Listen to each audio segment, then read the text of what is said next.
የቫይኪንጎች ታሪክና አፈ ታሪክ ሲነሳ ቀዳሚው ስም የሆናቸውን የራግነር ሎዝብሮክን ሕይወትና መሪነት ስንመረምር ለወንድ ልጅ ማንነት ጥንካሬና ትልቅ ትምህርት የሚሰጡ 15 ዋና ዋና የወንዳ ወንድነትና የመሪነትን ባህሪ እናገኛለን። እነዚህን እሴቶች እያንዳንዳቸውን በዝርዝር እንመልከት። አንደኛ፣ ፍጹም ድፍረትና ፍርሃትን ማሸነፍ። ራግነር ፍርሃት የሌለበትና አደገኛ ውሳኔዎችን ከመወሰን ወደ ኋላ የማይሉ ሰው ምሳሌ ነው። ወንዳ ወንድነት ማለት ፍርሃትን ጨርሶ ማጥፋት ሳይሆን ፍርሃትን እያወቁና እያዩት ለዓላማ መጋፈጥ መቻል ነው። እርሱ ባልታወቁና ማንም ባልደፈራቸው የምዕራብ ባሮች ላይ በመጓዝ አዳዲስ መሬቶችን ለመፈለግ የወሰነው ፍርሃትን በማሸነፍ ነው። ሁለተኛ፣ ስልታዊና ጥልቅ አስተሳሰብ። ኃይል ብቻውን ትርጉም የለውም። ራግነር ከጉልበት በላይ ለአእምሮ ብስለትና ለስልት ትልቅ ቦታ ይሰጥ ነበር። ጠላቶቹን የሚያጠቃበትን መንገድ፣ ጥምረት የሚፈጥርበትንና ድርድሮችን የሚያረግብበትን ጥበብ የተካነ ነበር። እውነተኛ ወንድ በስሜትና በደም ፍላት ሳይሆን በምክንያታዊነትና በጥልቅ ስልት የሚመራ መሆን እንዳለበት በተግባር አሳይቷል። ሶስተኛ፣ የማያቋርጥ ዕውቀትና የእድገት ፍላጎት። የባህልና የሃይማኖት ልዩነት ሳይበግረው አዳዲስ ሀገሮችንና ስልጣኖችን ለማወቅ ከፍተኛ ጉጉት ነበረው። ከአንግሎ ሳክሰንና ከፈረንሳይ ባህሎች አልፎም ተርፎም ከክርስትና እምነት መሪዎች ጋር በመነጋገር ዕውቀቱን ያሰፋ ነበር።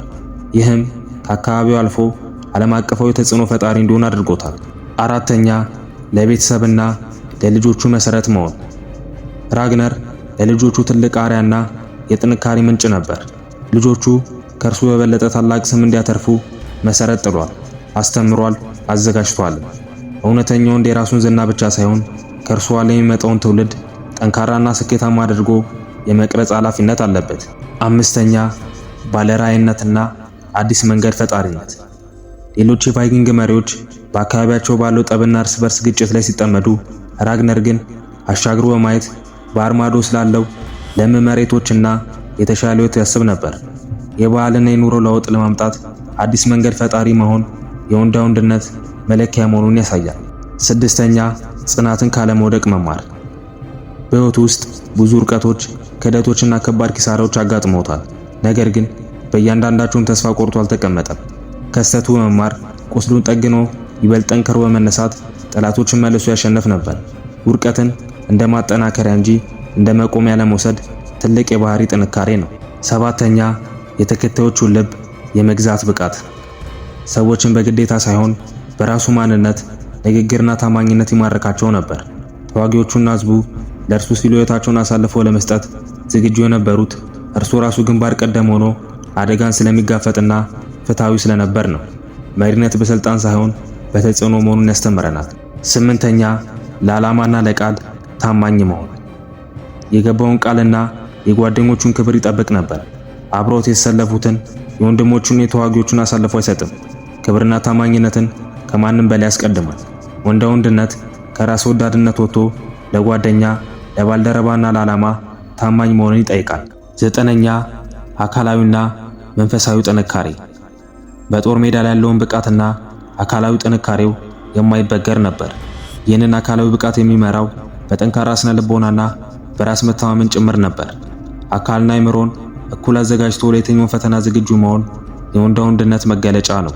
አስረኛ፣ ዕጣ ፋንታን በራስ እጅ መጻፍ።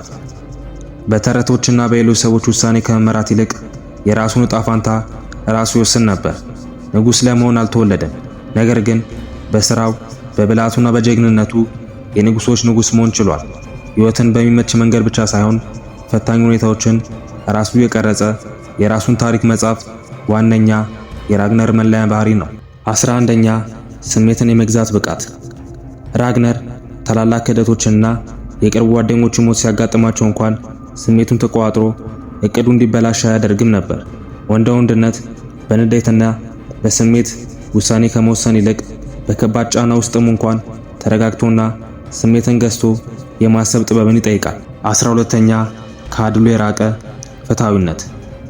ተከታዮቹንና ተዋጊዎቹን የሚመዝነው በዘራቸው ወይም በሀብታቸው ሳይሆን በችሎታቸውና በጀግንነታቸው ነበር። ምርኮችንና ሽልማቶችንም ፍትሃዊ በሆነ መንገድ ያከፋፍል ነበር። እውነተኛ ወንድ በዙሪያው ላሉ ሰዎች በፍትሃዊና በእኩልነት ላይ የተመሰረተ ክብር የሚሰጥ መሆን አለበት።